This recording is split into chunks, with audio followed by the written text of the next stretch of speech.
வணக்க மக்களே, நான் தான் ஜாக்சன். இந்த வீடியோ ஐபிபிஎஸ் ஆர்ஆர்பி கிளர்க் பிலிம்ஸ்க்கான expected cut off video. So மக்கள் எல்லாருமே சார் நீங்கள் ஒரு எக்ஸ்பெக்டட் கட் ஆஃப் சொல்லுங்கள் சார், என்ன சார் இவ்வளோ நாள் இழுத்துக்கிட்டே இருக்கீங்க அப்படின்னு கேட்டிருந்தீங்க.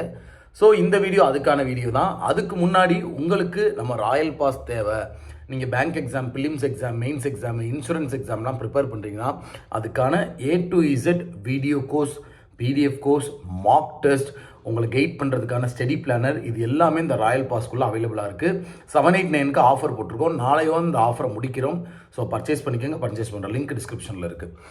ஸோ ஓவராலாக எக்ஸாமை எடுத்து பார்த்தா ப்ரீவியஸ் இயரில் எவ்வளோ ஈஸியாக இருந்துச்சோ அதே மாதிரி தான் இந்த தடவை இருந்திருக்கு. சரிங்களா? டாப்பர்ஸை பொறுத்த வரைக்கும் 88 of 80 நிறைய பேர் போட்டிருக்காங்க. ஸோ டாப்பர்ஸ்லாம் பார்த்தீங்கன்னா வந்து அந்த 70+ ரேஞ்சில் தான் வந்து போட்டிருக்காங்க. ஒரு ஆவரேஜ் பெர்ஃபார்மர்னு எடுத்தோம்னா ஒரு 62லேருந்து ஒரு 70க்குள்ளே வந்து நிறைய பேர் போட்டிருக்காங்க. சில ஆவரேஜ் ஆவரேஜ் பெர்ஃபார்மர்லாம் பார்த்தீங்கன்னா 70+ தாண்டி இருக்காங்க சொல்ல போனால். சரிங்களா? நம்ம இன்னும் ஒரு ஒரு ஒரு பிகினர்ஸ் பார்த்தீங்கன்னா வந்து அந்த 55 to 60 இல்லை 50லேருந்து 55 இந்த ரேஞ்சுக்குள்ளே தான் போட்டிருக்காங்க. அவங்களுக்கு இது வந்து முதல் அட்டம்ப்டாக இருந்தாலுமே நல்லா பண்ணியிருக்காங்க பிகினர்ஸுமே. இதுக்கு நம்ம பாராட்டியே ஆகணும் அவங்கள. சரிங்களா? ஸோ நீங்கள் பிகினர்ஸ் வந்து ஒரி பண்ணிக்க தேவையில்லை. சார் இப்படி நான் 50லேருந்து 52 தான் போட்டிருக்கேன், கிளியராக வேணா மாட்டேனா. மெயின்ஸ் நீங்கள் படிக்க ஆரம்பிச்சிருங்க. சரிங்களா? ஸோ நான் எல்லாரையுமே என்ன சொல்லுவேன் அப்படின்னு பார்த்தீங்கன்னா, நீங்கள் ஒரு 50+ 55+ போட்டிருந்தீங்கனாலே நீங்கள் மெயின்ஸ் படிங்க. சரிங்களா? நம்ம ஃபுல் எஃபர்ட்டை நம்ம ப்ராக்டிஸ் பண்ணதை வச்சு கொடுத்துருக்கோம். சரிங்களா? அதுக்கான பதில் நமக்கு கிடைக்கும்.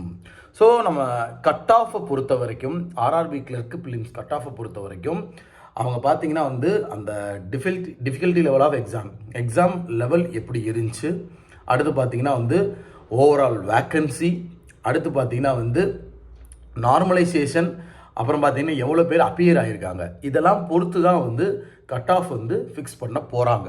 சரிங்களா? ஸோ நான் வந்து பார்த்தீங்கன்னா நம்ம மக்கள், கேரளா மக்களும் பார்க்குறாங்க, கர்நாடகா மக்களும் பார்க்குறாங்க, ஆந்திரா மக்களும் பார்க்குறாங்க, எல்லாருமே பார்க்குறாங்க. ஸோ எல்லாருக்கும் சேர்த்து தான் கட் ஆஃப் சொல்ல போகிறேன். ஸோ தமிழ்நாடுக்குன்னு பார்த்தீங்கன்னா 58லேருந்து ஒரு 64க்குள்ளே கட் ஆஃப் இருக்க பாசிபிள் இருக்குது. ஆந்திரான்னு எடுத்தோம்னா 65 to 70, கர்நாடகான்னு எடுத்தோம்னா 65 to 70, கேரளம்னு எடுத்தோம்னா வந்து 70லேருந்து 75க்குள்ளே கட் ஆஃப் எக்ஸ்பெக்ட் பண்ணுறேன் நான். சரிங்களா? நம்ம எப்போயுமே எக்ஸ்பெக்டட் கட் ஆஃப் சொன்னோம்னா ஓரளவு கரெக்டாகாது இருக்கும். ஸோ அதே மாதிரி தான். ஸோ தமிழ்நாடு மக்கள் நீங்கள் ஒரு 58லேருந்து 64க்குள்ளே நீங்கள் பிலிம்ஸ் போட்டிருக்கீங்க, 100% அக்யூரசினா கண்டிப்பாக கண்ணை மூடிட்டு நீங்கள் மெயின்ஸ் படிக்க ஆரம்பிங்க. உங்கள் விடைபெறுவது உங்கள் ஜாக்சன். 10 10 10.